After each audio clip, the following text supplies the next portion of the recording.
आशा की किरण।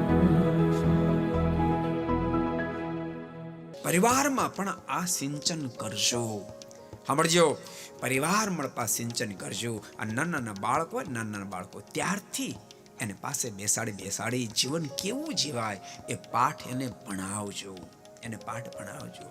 જો આપણે શબ્દ જ્ઞાન આપીએ છીએ, બાળપણથી શબ્દ જ્ઞાન આપીએ છીએ, એવું છે કે 18 વર્ષથી આપણે ભણવા બેહર્યા, 3 વર્ષનો થાય ત્યારથી ભણવા બેસે, શબ્દ જ્ઞાન આપીએ છીએ. પણ શબ્દ જ્ઞાનની સાથે ને બ્રહ્મ જ્ઞાન પણ થોડું થોડું આપતા જાજો. બ્રહ્મ જ્ઞાન આપતા જાજો. પાસે બેસાડી એને તમે દિવ્ય જીવન જીવવાના પાઠો ભણાવતા જાજો. ખરેખર કહું છું, ધન્ય જીવન ધન્ય બની જાય. ભક્તો, આ વાતને જેટલા લોકો વિસર્યા છે એ બધા એને બહુ અંતરમાં ઉત્પાતો છે. ભક્તો, બહારથી યાદ રાખ, બહાર તો એનું બહુ જબરજસ્ત સન્માન થતું હોય, ક્યારેક આ દુનિયાની સમૃદ્ધિ હોય, ક્યારેક પદ હોય, પ્રતિષ્ઠા હોય, જેથી કરીને બહાર એની વાહ થતી હોય.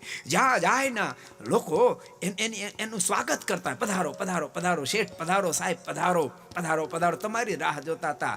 અને લોકો એના માટે સ્પેશિયલ ગુલાબના ઝાડ હાર લાવીને પહેરાવે, બહુ જબરજસ્ત સન્માન થતું હોય.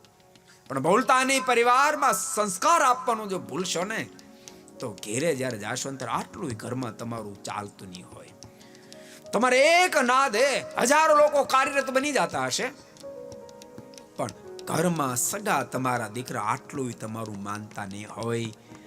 અને યાદ રાખજો, જગતનું જબરજસ્ત તમને સન્માન પ્રાપ્ત થયું છે, પણ ઘેરે આવો ને તમારા છોકરા તમારું નહીં માને ને, તે ઓલું આનંદ તો ઘડીના 6ઠા ભાગમાં આંકડાના તૂળની જેમ ઉડી જાહે અને અંતરમાં ઉત્પાદ પ્રગટ થશે. રાત્રે ઊંઘ નહીં આવે બાપ, 12 ઉપર 1 વાગશો તો ઊંઘ નહીં આવે.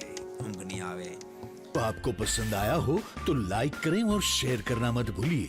सब्सक्राइब करें सरदार कथा चैनल को और बेल आइकॉन पर क्लिक करना मत भूलिए लेटेस्ट वीडियो सबसे पहले पाने के लिए.